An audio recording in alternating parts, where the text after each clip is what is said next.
Hi guys! Welcome sa Yummy Lutuan! At ngayon magluluto tayo ng ginisang repolyo. Ayan, meron tayo mga ingredients ang ating manok, repolyo, bagu beans, ang ating aromatics na sibuyas, bawang, luya, at mayroon din tayong kamatis. So, ang panimpla natin dyan ay patis at chicken cube. So, let's go guys! Magluto na tayo ng ginisang repolyo.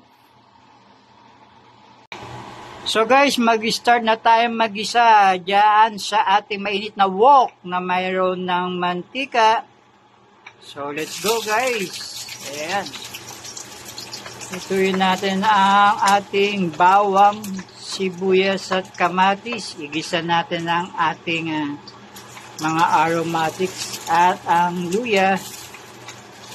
So, ayan ang sibuyas, bawang, luya natin, ang ating mga aromatics. Igisa lang natin ng mabuti. At pag golden brown na siya, ilagay na natin ang ating kamatis. Then, ang ating manok.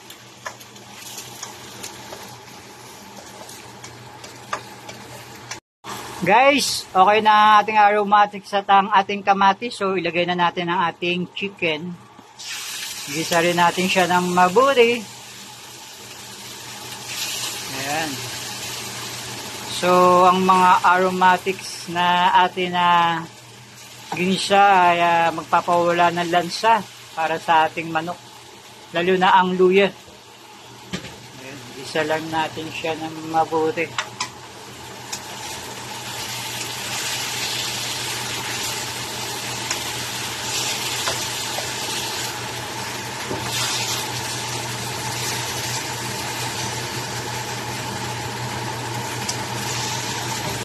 So guys, lagay na natin yung ating bagu beans. Ayan na. So ilagay na natin yung gulay at igisa rin natin siya kasama ng manok. Ayun. Unahin natin ang bagu beans na igisa o iluto dahil medyo matigas yan at medyo matagal din siyang lutuin. So ayan ang ating bagu beans.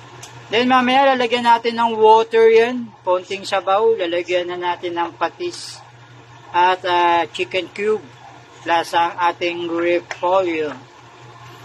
So pwede rin natin lagyan ng oyster sauce para mas malasa at mas malinamnam ang ating ginisang repolyo.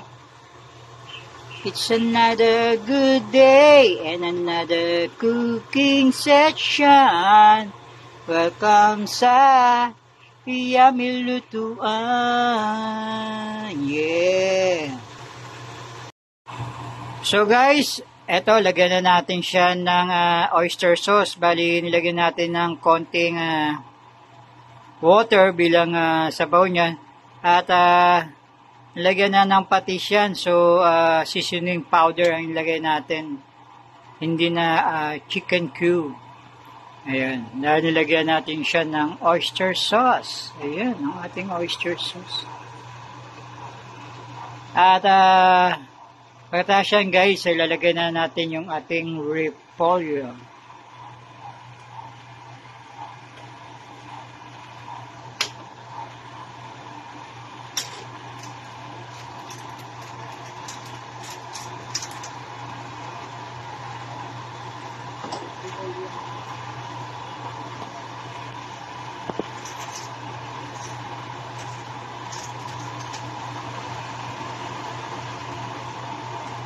It's another good day and another celebration.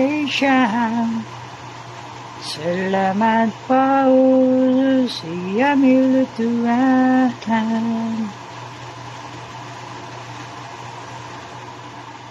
So yan guys,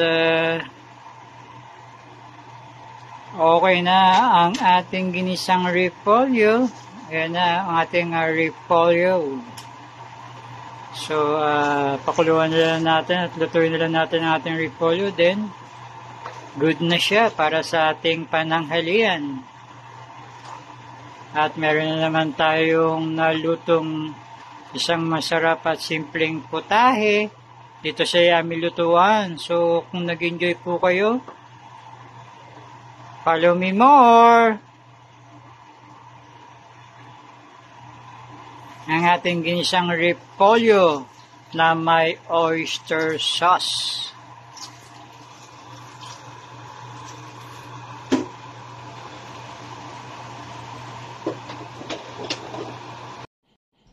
Finally guys, ito na ang ating ginisang repolyo na may sahog na manok at ginisa sa oyster sauce. So, kain na po tayo.